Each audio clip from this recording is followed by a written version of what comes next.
You've probably carried this feeling for longer than you can remember.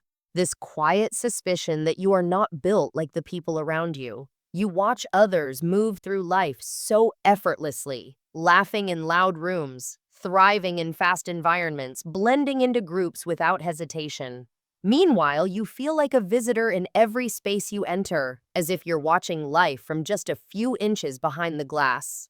Most people don't know this feeling, but you do. You've spent years trying to figure out why you don't fit, why chaos overwhelms you, why noise drains you, why crowds make you disappear on the inside, why relationships that seem simple for others feel like emotional minefields for you.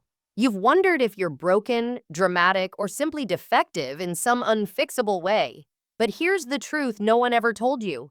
People who don't belong are not misfits. They're outliers. They're the ones with nervous systems wired for depth, not speed, precision, not performance, meaning, not momentum. You're not too much. You're too finely tuned for a world that was built too roughly. And the moment you understand the psychology behind this, everything about your life starts to make sense. Why you've always lived on the edge of the group. There are people who move through life like they were born for it, adaptable, unfazed, socially fluid. Then there are people like you, the ones who stand just a little farther back, watching everything, noticing everything, absorbing everything. The ones who feel the emotional temperature of a room the way others feel the weather. The ones who sense tension before anyone else registers it. You don't just arrive in a space, you scan it. You don't just listen to words, you decode the intention beneath them. You don't just socialize, you feel the emotional cost of every exchange. This is why you feel like you don't belong, not because there's anything wrong with you, but because your brain is wired to pick up signals most people can't even detect. This sensitivity is not weakness. It's an evolutionary specialization that once ensured the survival of entire communities. You are descended from the watchers, the ones who noticed danger first, who sensed lies intuitively, who understood human behavior on a deeper level because their safety depended on it.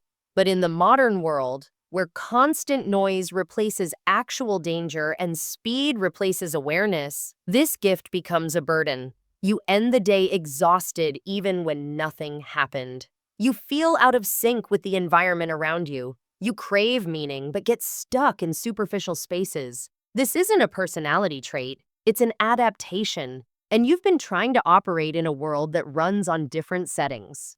The neuroscience of feeling out of place. To understand why you've always felt like an outsider, you have to understand how your brain processes reality. Your nervous system is built differently, literally. You take in more information, you process it more deeply, and you cannot shut off your emotional radar no matter how hard you try. Imagine two people walking into a room.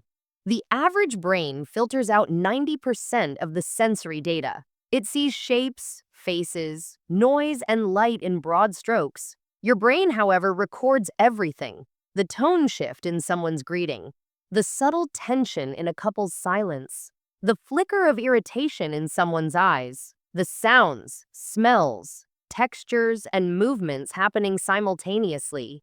Your brain operates with a depth of processing that most people will never experience. But it also means you live in a constant state of sensory and emotional saturation. You are not overwhelmed because you're weak. You are overwhelmed because your system is absorbing more reality than it can metabolize. This is why you often feel tired, detached, or out of sync. You are running a high-performance engine in a world designed for low-resolution processing. And because your emotions are amplified, your boundaries must be intentional. Your self-care must be strategic. Your environments must be chosen, not stumbled into. Once you understand this, your life stops feeling like a malfunction and starts feeling like a map. The 7 hidden patterns of people who never quite fit in. Pattern number 1. You feel like an outsider even among people you love. You can be surrounded by friends and still feel slightly misaligned. You hear laughter and feel the delay before you understand why it's funny. You feel present and distant at the same time. This is not social anxiety. It's internal dissonance from constant overprocessing. Pattern number 2, you bond deeply, but rarely. Your threshold for connection is high. Superficial relationships drain you more than loneliness does. You don't want circles, you want anchors, and anchors are rare. Pattern number 3, you sense danger where others sense excitement. Crowds, loud environments, sudden changes, they trigger your survival brain. You're not scared, you're alert. Your system is coded to analyze before engaging. Pattern number 4, you absorb emotional atmospheres. If someone near you is anxious, you feel it in your chest. If someone is angry, your stomach tightens. If someone is hiding sadness, you detect it instantly. This creates emotional overload that others mistake for moodiness. Pattern number 5, you require meaning the way others require entertainment. Small talk feels like static. You crave depth, truth, shared understanding. This makes many environments feel hollow. Pattern number 6, you read micro rejections. A hesitation in someone's voice, a delayed text, a closed expression. You sense shifts that others overlook. This sensitivity protects you, but also exhausts you. Pattern number 7, you bloom only in the right environments. When you find safety, time, and space, your creativity expands, your intuition sharpens, and your sensitivity becomes a superpower. But in harsh environments, you wither quickly. These patterns don't indicate that you don't belong anywhere. They indicate that you've been living in the wrong ecosystem. Why you feel exhausted. The evolutionary mismatch.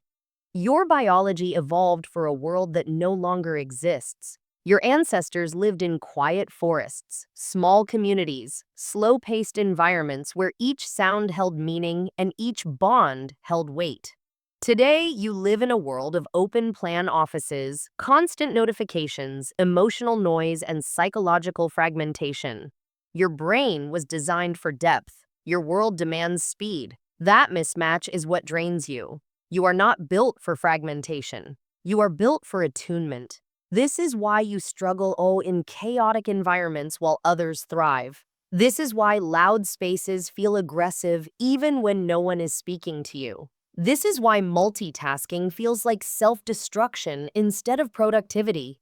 Your exhaustion is not laziness. It is the logical outcome of an environment your nervous system was never meant to endure. And the solution isn't to toughen up.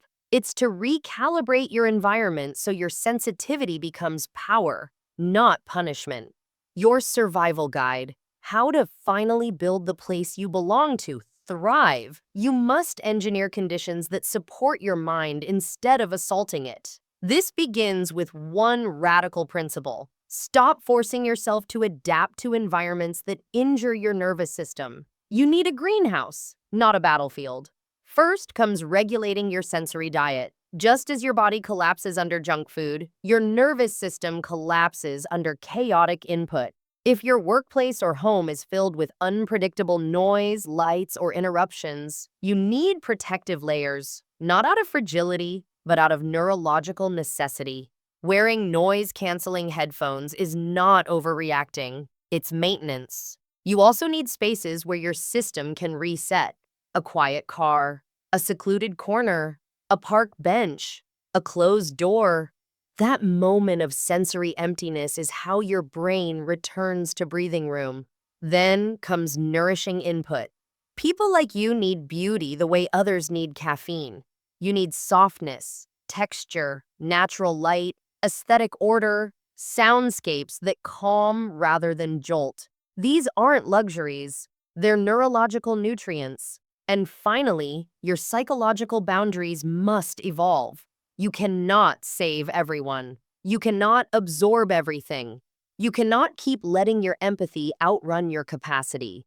The shift you need is from empathy to compassion. Empathy drowns. Compassion rescues. You must learn to care without carrying, to support without absorbing, to love without self-erasure. Your new script becomes, I feel your pain, but it does not belong to me. That single sentence can save your sanity. But there's one more shift. perhaps the hardest. People who don't belong must stop apologizing for their difference. Your mind was never built for the shallow end of the pool. Your depth is not a defect. The moment you stop fighting this truth is the moment you come home to yourself.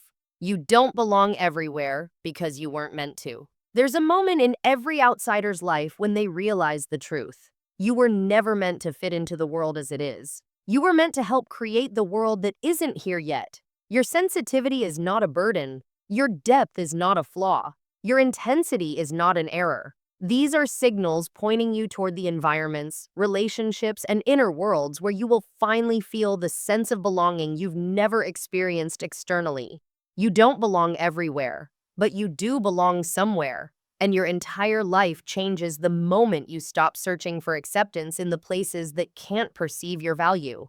The only question that remains is this. Now that you understand why you've never belonged, what kind of world will you build for the version of you who finally does?